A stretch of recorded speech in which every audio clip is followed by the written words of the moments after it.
Roughly the argument, it's not really quite an argument, but the idea is democracies do not wage war against each other. And this has almost been, thoroughly justified, right? Democracies don't wage war against each other. So the argument in democratic peace theory, and I probably am going to do more on this point, is that it's better, since it's the case, the argument is, since it's the case that democracies do not wage war against each other, then it is the case that we should spread democracy. Because then it will be the case that there won't be, where there's more democracy, there's less war. Where there's less democracy, there's more war. There are problems with this claim, obviously. A lot of this is generalized, right? And in a little bit I'll make distinctions, but that's the general idea. Number 3, according to some, democratization, however, is a principal source of ethno-political conflict. So in Gurr, Peoples Against State, Ethno-Political Conflict, and the Changing World System, he argues that, listen, democratization is a principal source of ethno-political conflict, right? Perfect example, the stuff contemporarily that's happening in the Middle East now, you would have to be very, very careful to say that a lot of the revolts and the youth movement that is taking place in the Middle East right now is a consequence of democratization. You can't really say that it's democracy just yet that they're fighting for, right? And even if it is democracy that they're fighting for, we'd have to see what type of democracy. I'm going to discuss this in a few seconds.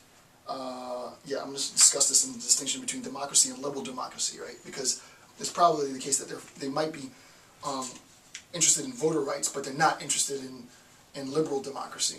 The question then becomes, if we make that distinction, when we're talking about democratization, are we talking about democratization of democracy or the democratization of liberal democracy? Two totally different paths, right? Two totally different effects, two totally different significances. Others argue that nationalism and democratization are compatible. Okay, that's pretty self-explanatory. I'm not going to get into too much detail on that. Some of the conditions to avoid, right, during democratizations. So this is the big international no-no, right? A refusal to recognize these conditions will typically result in an escalation of war and maybe even international war. So, conditions to avoid. The first thing that you want to avoid is, quote, identification of the regime with a specific ethnic group, right? If you identify the status quo, the current regime, with a particular ethnic group, then obviously what's going to happen is that the entire population is going to turn against that ethnic group in the process of democratization, right? So if, for example, we have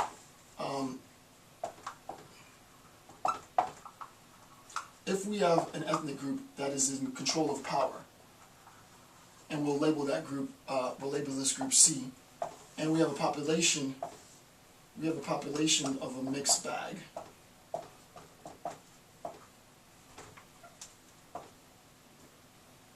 Right?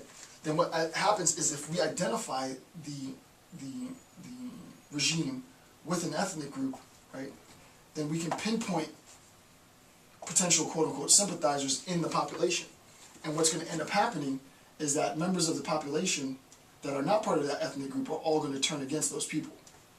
Right? They're all going to turn against those people. Right? Which just obviously escalates conflict. Right? This is going to undermine the whole system, the whole process of democratization. You're not even going to be able to get to democracy because you're going to fail at the process stage, right? Because individuals have identified the current regime with an ethnic group, and therefore all members of the ethnic group within the population are going to be targeted by various other ethnic groups. Number 2, reference to historical grievances. I talked about that before, right? In the process of democratization, don't make references to historical grievances. The unfortunate grievance between the Tutsi and the Hutu, Hutu and Tutsi, obviously historical grievance, right? Perpetual grievance between those two groups, right? Don't make reference to historical grievances. Number 3, manipulation of the ethnic mix, right? Sort of obvious. Number 4, conflating democracy and liberal democracy. Now, this point's needs a little clarification. Democracy in the form of voting rights. So when we're talking, what Midlarski's specifically trying to make a distinction here is, when we're talking about democracy, we're talking about the ability to attain voter rights. So you would imagine that you're in a state that doesn't have, where members of the nation don't have, members of the population don't have the right to vote. You can go through the process of democratization, and that results in voter rights. That would be fine for some members of the population. That might be what they want. It would be an equivocation, right? It would be wrong.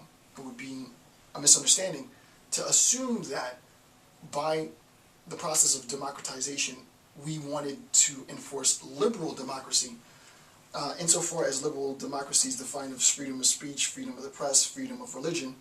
And this is what I was saying, it'd be wrong to say that. For example, in some of the revolts now that are currently being waged in the Middle East, it might be that they're undergoing a process of democratization. And I would say that more often than not, if they're undergoing a process of democratization in whatever respective revolts, they're attempting to gain a democracy. But to say that they're attempting to gain a liberal democracy, I think would be false, because freedom of the press, freedom of speech, freedom of religion, not for bad or for good, might not be the intended goal. And for the West to say that liberal democracy is the only consequence of democratization would be imperialistic, right? It would be imperialistic. Okay, 2 more points. Primordialism, very simple concept. Primordialism is the precondition for ethnic strife, and I just want to read the quote for primordialism. I'm not going to get into too much because the quote is pretty self-explanatory. The quote is, let me see if I can find it. The quote is, okay, and this is from Greece. By a primordial attachment is met one of the stems from the givens, or, more precisely, as culture is inevitably involved in such matters, the assumed givens of social existence, immediate contiguity and kin connections mainly, but beyond them the givenness that stems from being born into a particular religious community, speaking a particular language, or even a dialect of a language, and following particular social practices. These congruencies of blood, speech, custom, and so on are seen to have an ineffable and at times overpowering coerciveness in and of themselves. Right? So what happens in primordialism? There is an embedded historical grievance between 2 ethnic groups, 2 populations, right? And this grievance isn't something that's recent, right? So Hutu, Tutsi, Israeli, Palestinian, grievances that are historically, generationally based, grievances which are not going to be easily sort of resolved. These grievances fuel this notion of primordialism, and what ends up happening is the first instance that there is no longer, as we saw before, an external threat posed to the state. There's going to be a return to this grievance, right? So interstate instability will serve to ignite primordial tensions between intrastate groups, right? If the state becomes destabilized, primordial tensions will again ignite. The only reason they had been suppressed, as we saw before, is because there was an equally vilified external force, right? Last, unit level. The unit level is basically, well, his discussion, there's more to it, but his discussion is, it serves as a consequence of elite-generated strife. Prior to elite interference, intermarriages within the communities could have been possible. This was the case, as a matter of fact, in the Rwanda genocide. Prior to 1994, it had been the case that Hutu and Tutsi had frequently intermarried, right? But then government officials decided that, no, these people need to be targeted for extermination. We're going to dehumanize them. They're less than us. So prior to elite interference, intermarriage is common, and ethnic violence becomes a consequence of elite interference, right? So the violence is itself a consequence of elite interference. So again, I don't want to go into too much detail, but we looked at structural, didactic, and unit level conflict. We saw sort of the distinctions between each, and that will be it for now. So I will continue the discussion in the next section. I want to thank you for taking your time to watch my videos. I'm Dr. Jason J. Campbell. Have a good day.